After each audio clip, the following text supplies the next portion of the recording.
Okay, guys, you should have out a clean piece of notebook paper if you'll get your notes titled and dated. We are going to be solving equations with variables on both sides. These problems should look a little bit familiar since we did the pretest the other day. So these are the types of problems that you saw on the pretest. The first thing we're going to do is I'm going to walk you through the 4 different steps that we are going to use within these problems. Some problems will use all of the steps and some problems will use only 2 of the steps. Okay. All right, so step 1 in problems from now on is we are going to use the distributive property to eliminate the parentheses. That's nothing new. We were doing that all last week. Remember, you probably are going to need to pause this so that you can get all of these written down. I'm not going to stop talking because I'll run out of time. So just pause it if you need to write that down. Step 2 is going to be combine like terms on the same side of the equal sign. Guys, that's really important. Last week, all of our like terms were always on the same side of the equal sign, but this time we're going to have variables on opposite sides, so some on the left and some on the right. But keep in mind that we can only combine like terms if they're on the same side of the equal sign. All right, step 3 is a new step. Step 3, we need to move the variables to one side of the equal sign. And we have to do this by using inverse operations. We can't just combine those. We actually have to do the opposite operation to move it across the equal sign. And then step 4 is going to be solve using inverse operations. Again, pause this if you need to, but I'm going to go ahead and go on to our first example.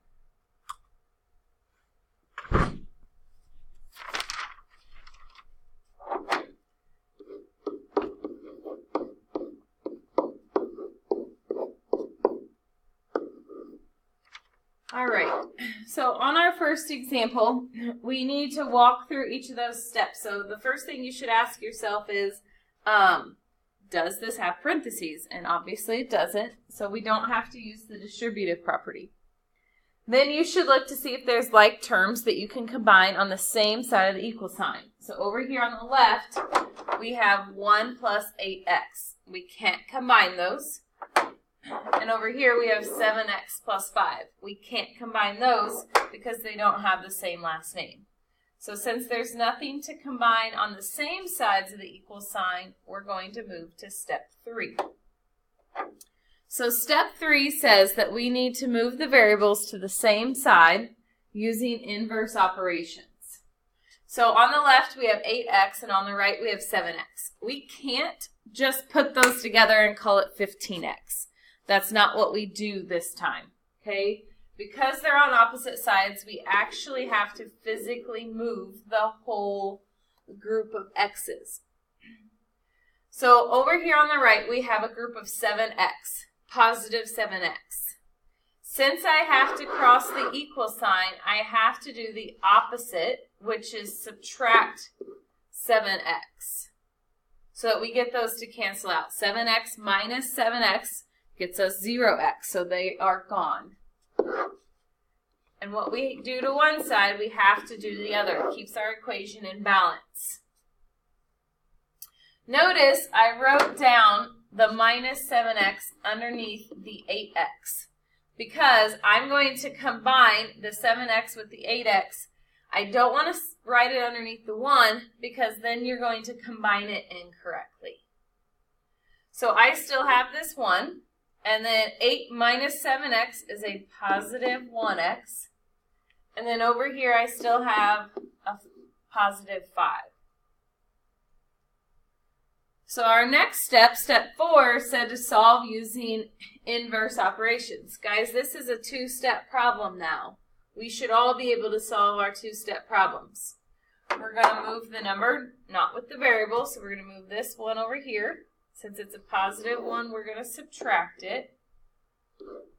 So we're left with 1x equals 4. We're going to divide by 1 on both sides so that we get x equals 4.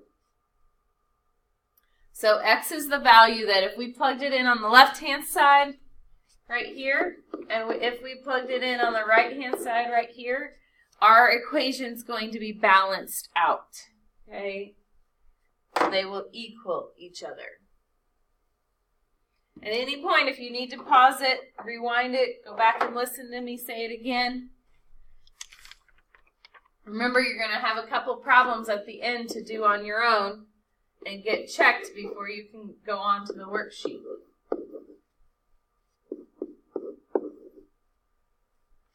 All right, let's try this one.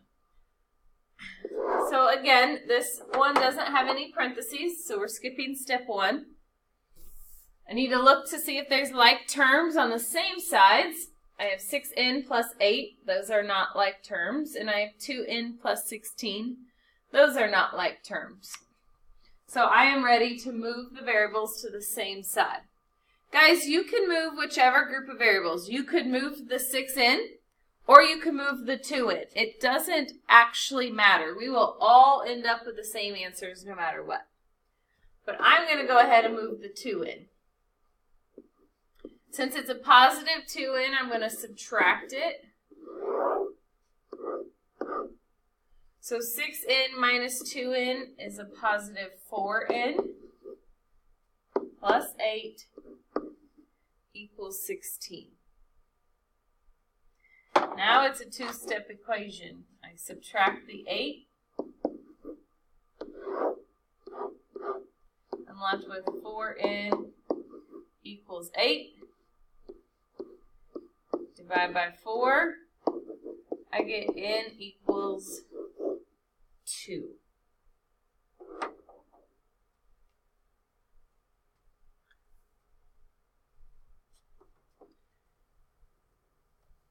Couple more.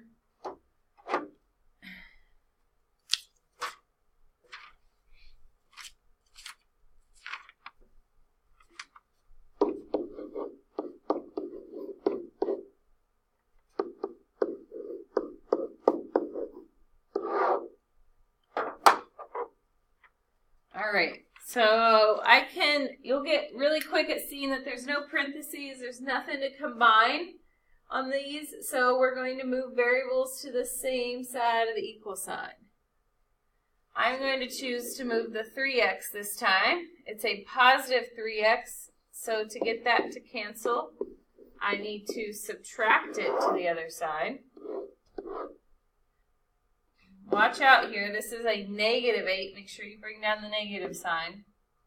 5x minus 3x is 2x minus 2. I'm going to add 2 to both sides. Make sure you use your calculator. Negative 8 plus 2 is a negative 6. Divide by 2. So we get x equals negative 3.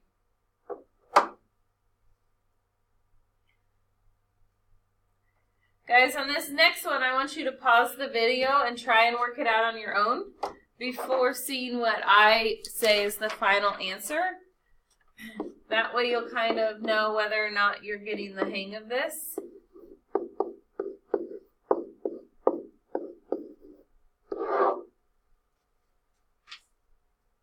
So pause it, work it out on your own, and then push play and see if you're right. All right, I'm going to move the 12x this time. And since it's a positive 12x, I'm going to subtract it to the other side. Gotta be careful of your signs. And if you guys moved the negative 4x, you're going to get the same answer. Just be patient. So negative 4 minus 12 is a negative 16x. Subtract the 3 to the other side. Negative 16x equals negative 16. Divide by negative 16 on both sides. You should get x equals a positive 1. If you moved the negative 4x, you should have added it to the other side. Then you should have still ended up with a positive 1 in the end.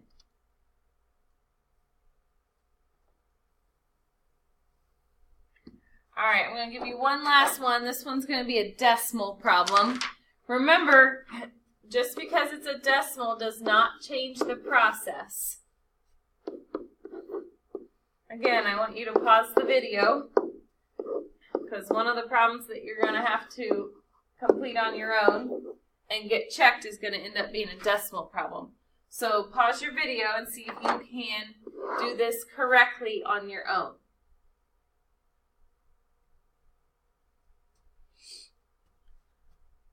All right, I'm going to move the positive 6.5 in.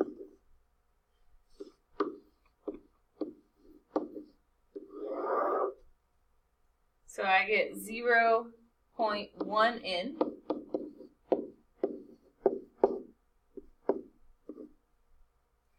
I'm going to subtract the 0.64.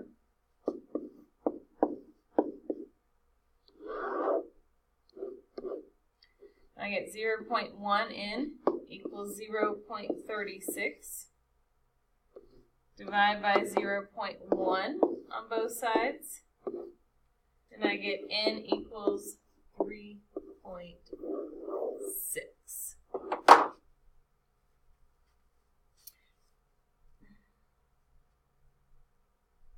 So just that one new step added in there. Again, go back and watch any part that you need to. Make sure that you raise your hand and show your answers to these two problems in order to receive your worksheet. What you don't get done with your worksheet is going to be homework. So make sure you are using your time wisely.